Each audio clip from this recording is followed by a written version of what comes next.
Bonjour à tous, bonjour Stéphane Le Foll. Bonjour. C'est aujourd'hui qu'est présentée la réforme du Code du travail.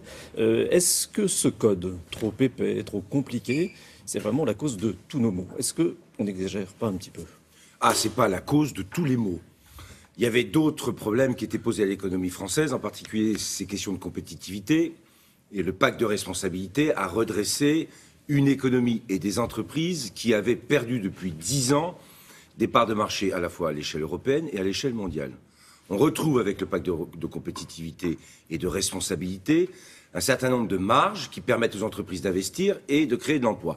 Le Code du travail, c'est un sujet qui est en débat depuis longtemps et qui Les patrons disent que c'est ce qui bloque tout. Oui, mais les patrons disent toujours qu'il y a trop de charges, trop de normes, trop de droits, trop de protection. Bon, je comprends. Donc il faut toujours, dans ces débats, ramener le sujet à l'objectif. Le Code du travail a une utilité, c'était de donner aux salariés des protections et des règles qui devaient s'appliquer partout dans toutes les entreprises. On a besoin aujourd'hui, on le sait, de plus de capacité pour les entreprises à pouvoir s'adapter et à adapter aussi un certain nombre de règles, parce que chacune des entreprises a un marché qui est différent et a besoin, à partir de là, de trouver des solutions qui peuvent être plus adaptées.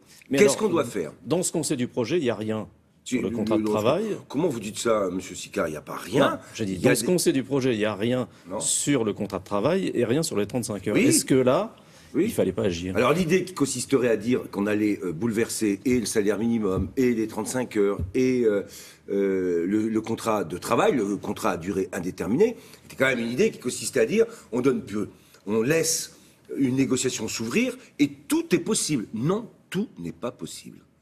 Il y a des règles qui resteront et des protections pour les salariés qui resteront.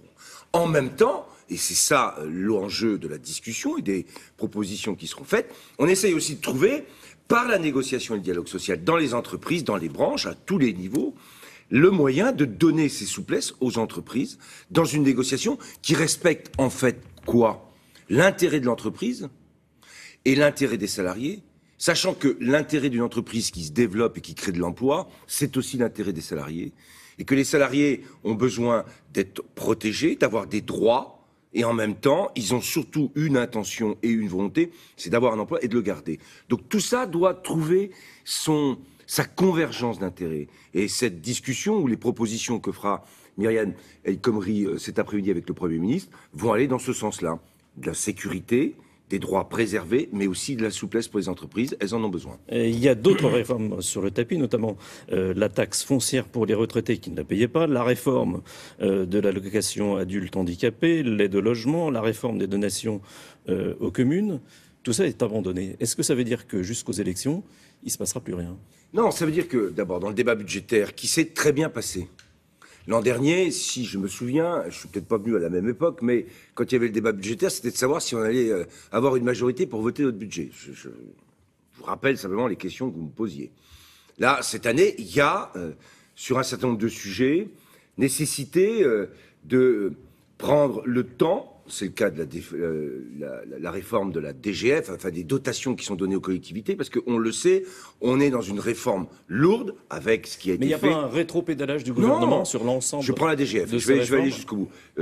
DGF, c'est une réforme très lourde qui concerne toutes les collectivités. Donc ce changement nécessite qu'on prenne le temps, en particulier parce qu'il y a une reconfiguration des intercommunalités. Premier point. Deuxième point, sur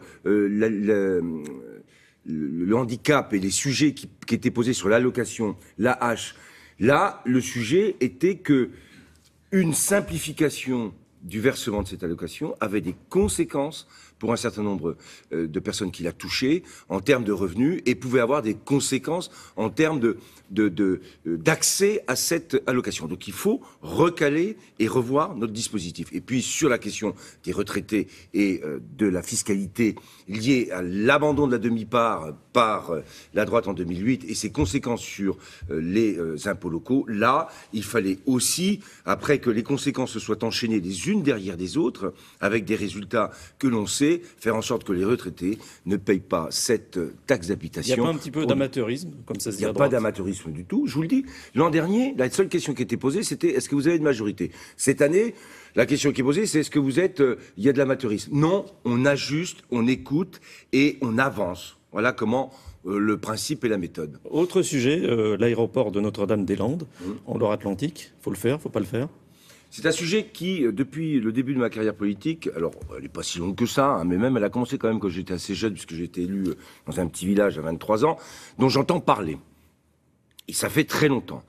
Le sujet, c'est qu'il y a des règles qui doivent être respectées, en particulier sur toutes les procédures d'expropriation.